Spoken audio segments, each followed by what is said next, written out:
Welcome to my YouTube channel എൻ്റെ വഴികൾ. ഏവർക്കും എൻ്റെ വഴികളിലേക്ക് സ്വാഗതം.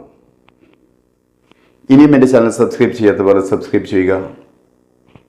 എൻ്റെ വീഡിയോ ഇഷ്ടമായ ലൈക്ക് ചെയ്യുക. തുടർന്നും എൻ്റെ വീഡിയോകളിലേക്ക് ലഭിക്കുന്നതിന് വേണ്ടി ബെല്ലൈക്കൺ അമർത്തുക.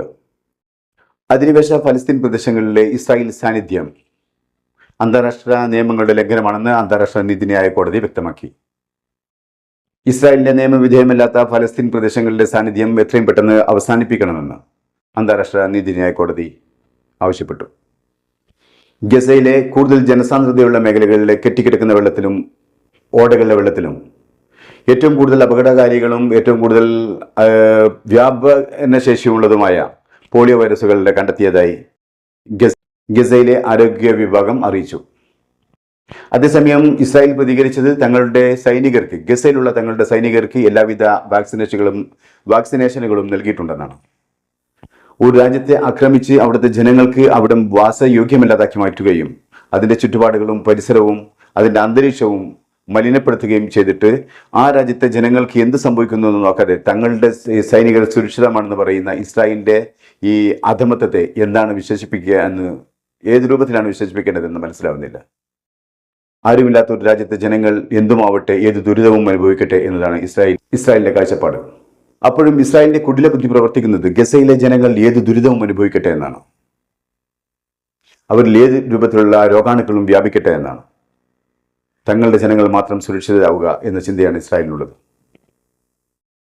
2023 ഒക്ടോബർ 7 ഇസ്രായേൽ ആക്രമണത്തിൽ യുഎന്നിന്റെ വർക്കേഴ്സിന് പങ്കുണ്ടെന്ന് ഇസ്രായേലിന്റെ ആക്ഷേപത്തെ തുടർന്ന് ഫലസ്തീൻ അഭയാർത്ഥികൾക്ക് വേണ്ടിയുള്ള UN ഏജൻസികൾക്ക് നൽകിയിരുന്ന ധനസഹായം ബ്രിട്ടൻ മരവിപ്പിച്ചിരുന്നു. അത് വീണ്ടും തുടരുന്നതായി ബ്രിട്ടന്റെ വിദേശകാര്യ സെക്രട്ടറി ഡേവിഡ് ലാമി അറിയിച്ചു. ഏകദേശം $27 മില്യൺ സാമ്പത്തിക സഹായമാണ് ബ്രിട്ടൻ നൽകുക. ഇപ്പോൾ അമേരിക്ക മാത്രമാണ് UN ഏജൻസിക്ക് ഫണ്ട് നൽകാത്ത ഏക രാജ്യം. പശ്ചിമേഷ്യയിലെ യുദ്ധകുതിയന്മാർക്ക് അപ്രതീക്ഷിതമായ ഏറ്റവും വലിയ അടിയായിരുന്നു ഹൂത്തികളുടെ ഭാഗത്തു നിന്നും ഉണ്ടായത്. ടെലവീവിലെ അമേരിക്കൻ എംബസിയുടെ ബ്രാഞ്ചിന്റെ തൊട്ടടുത്ത് ജനങ്ങൾ തിങ്ങിക്കൂടിയ സ്ഥലത്തായിരുന്നു ഹൂത്തികളുടെ ഡ്രോൺ പൊട്ടിത്തെറിച്ചത്. ഡ്രോൺ ആക്രമണത്തിൽ ഒരാൾ മരിക്കുകയും നിരവധി പേർക്ക് പരിക്കേൽക്കുകയും ചെയ്തു. ഇത് ബെഞ്ചമിൻ നെതന്യാഹുവിന്റെ മുഖത്തിനേറ്റ ശക്തമായ ഒരു അടിയായിരുന്നു. ഹൂത്തികളുടെ ഈ പ്രഹരത്തിൽ ബെഞ്ചമിൻ നെതന്യാഹുവിന്റെ എല്ലാ അവകാശവാദങ്ങളുമാണ് ഇല്ലാതായത്. ഇസ്രായേലിന്റെ തലസ്ഥാന നഗരമായ ടെലവീവിൽ ഇങ്ങനെയൊരു ആക്രമണം നടത്താൻ കഴിഞ്ഞതിൽ ഇസ്രായേൽ അക്ഷരാർത്ഥത്തിൽ ഞെട്ടിത്തരിച്ചിരിക്കുകയാണ്. അത്രമാത്രം സെക്യൂരിറ്റി സംവിധാനമുള്ള ഒരു രാജ്യമാണ് ഇസ്രായേൽ.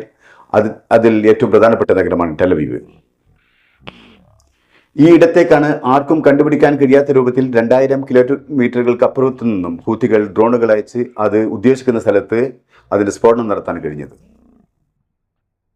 അതുകൊണ്ട് തന്നെ ഇസ്രായേലിനുള്ളിൽ, പ്രത്യേകിച്ച് ടെലവീവിൽ ജനങ്ങൾ കൂടുതൽ സുരക്ഷ വേണമെന്ന് ആവശ്യപ്പെട്ടുകൊണ്ട് രംഗത്തെത്തിയിട്ടുണ്ട്. ഹൂത്തികൾ പറയുന്നത് ഏത് എയർ സ്പേസിലേക്കും റഡാറുകളുടെ കണ്ണുവെട്ടിച്ച് നുഴഞ്ഞു കയറാൻ കഴിയുന്ന രൂപത്തിലുള്ള പുതിയ സംവിധാനമാണ് തങ്ങളുടെ ഡ്രോണുകൾക്കുള്ളതെന്നാണ് പറയുന്നത്. അതാണ് അവരുടെ അവകാശവാദം. അത് ശരിവെക്കുന്നതാണ് ഇസ്രായേലിലെ ടെലവീവിലെ നടത്തിയ ആക്രമണവും. അതേസമയം ഇസ്രായേലിലെ എയർ ഡിഫൻസ് സംവിധാനത്തിന്റെ പരാജയം സമ്മതിക്കാൻ ഇസ്രായേൽ തയ്യാറാവുന്നില്ല. ഒരു ഹ്യൂമൻ എറർ കൊണ്ട് മാത്രമാണ് തങ്ങളുടെ റഡാറുകൾക്ക് സൈറൻ മുഴക്കാൻ കഴിയാതെ പോയതെന്നാണ് ഇസ്രായേലിന്റെ പക്ഷം. ദൃക്സാക്ഷികൾ പറയുന്നത് അത്ഭുതപൂർവമായ ആക്രമണവും പൊട്ടിത്തെറിയുമാണ് അമേരിക്കൻ എംബസിക്ക് തൊട്ടടുത്തുള്ള അതിന്റെ ബ്രാഞ്ചിന്റെ തൊട്ടടുത്ത് സംഭവിച്ചതെന്നാണ്. അവിടെ ജനസാന്ദ്രമായിരുന്നുവെന്നും ജനവാസ മേഖലകൾ കുലുങ്ങിയെന്നുമാണ് ദൃക്സാക്ഷികൾ പറയുന്നത്. സ്ഫോടനം നടന്ന ഉടനെ തന്നെ ഹൂത്തികൾ അതിന്റെ ഉത്തരവാദിത്തം ഏറ്റെടുത്തു. ഹൂത്തി വക്താവ് പറയുന്നത് ഇപ്രകാരമാണ്: ഞങ്ങൾ ഈ ആക്രമണം നടത്തിയത് യാഫ എന്ന് പേരിട്ട പുതിയൊരു ഡ്രോൺ ഉപയോഗിച്ചാണ്. അതിന് ശത്രുവിന്റെ റഡാറുകളെ വെട്ടിച്ച് ആ ശത്രുവിന്റെ എയർ സ്പേസിലേക്ക് കടക്കാനുള്ള കഴിവുണ്ട്. അതിന് മാത്രമല്ല, അതിനെ കൃത്യസ്ഥലത്ത് ലൊക്കേറ്റ് ചെയ്ത് ആക്രമണം നടത്തുവാനും സ്ഫോടനം നടത്തുവാനുള്ള ശേഷിയുണ്ട് എന്നാണ്.